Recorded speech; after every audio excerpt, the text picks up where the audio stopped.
Hello everyone, my name is Kelly Stevens and I will be reading Marie, the Pool, and the Quarter. The sun beat down on the community pool, turning the concrete deck into a skillet. Heat shimmered above the water and the air smelled of chlorine, sunscreen, and fryer grease from the snack stand. A pack of teenage boys crowded around the diving board, their voices bouncing off every surface. "Joey, did you get it?" yelled a boy in a blue swim trunks, shoving his friend aside. "Nope," Joey answered, gasping as he swam towards the ladder. "I came about 2 feet from the bottom." A smaller boy in green trunks bounced on his toes. Oh, I think Mike got it." Mike surfaced the water and thrust his fist into the air like a champion, then opened his palm with a grin. "Just kidding," he said. The group erupted in groans and laughter. In line behind them, 12-year-old Marie stood quietly, her blonde ponytail dripping. She was the middle of 5 daughters. Her father worked at the steel mill, and money stayed tight. But the pool belonged to her every summer. She knew its depths well. While the boys roared and splashed, she observed. The quarter glinted at the bottom of the deep end, winking like a secret. Marie's heart quickened with quiet certainty. At last, she stepped onto the course board without fanfare. The boys barely noticed the small girl. Marie bounced once, rose on her toes, and dove. Her body sliced the surface like a seagull, clean, graceful, silent. Down she plunged, past the boys' chaotic noise, lungs steady from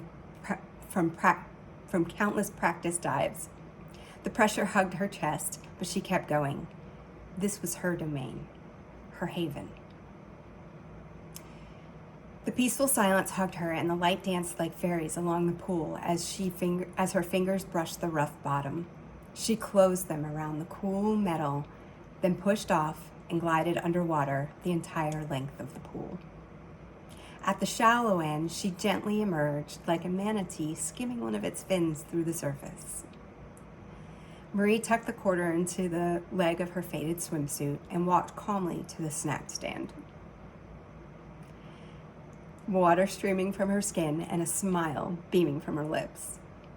"Hi, Marie," called Shelley, the cheerful vendor. "What will it be today?" "1 creamsicle, please," Marie said softly, placing the quarter on the counter. Shelley smiled and handed her the orange and white pop. Marie found a shaded bench, unwrapped the treat, and placed the cool of the ice cream to her lips before taking a lick. Sweet citrus burst across her tongue. In front of her, the boys still shouted and dove. "Did you get it this time?" Blue Shorts yelled. "Nope." Joey surfaced again, slapping the water in frustration. Marie licked her creamsicle, a small, satisfied smile curving her lips. The hours of quiet practice, holding her breath until her lungs burned and perfecting her form, had won what noise and brute force could not. No boasting, no need. She simply cherished her unassuming, sweet victory. My mother served as inspiration for this story. She is Marie and spent many summers at a community pool in the 1950s. The dialogue was most challenging for me because I just haven't written dialogue before, and the main character, Marie, is actually quiet and in the story only speaks once. So I overcame this obstacle by imagining what some of the other people, the boys at the pool, would have been saying at the time. I've spent about 5 days, a couple hours at a time on the story, and I'm sure I'll spend more time on it before I turn the draft in on Monday. The co-pilot review was really beneficial. It's really cool. I'm thankful for the project.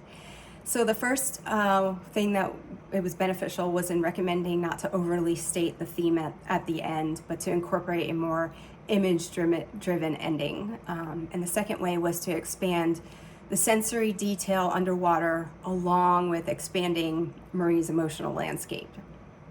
And yes, I tried to incorporate some of co-pilot's recommendations. Through Marie's quiet victory, Marie, the Pool, and the Quarter demonstrates a biblical worldview that prizes humility, wisdom, and diligent preparation over worldly displays of strength, showing that God-honoring success often comes through patient faithfulness in small things. So I would love to hear your feedback, and thank you for listening.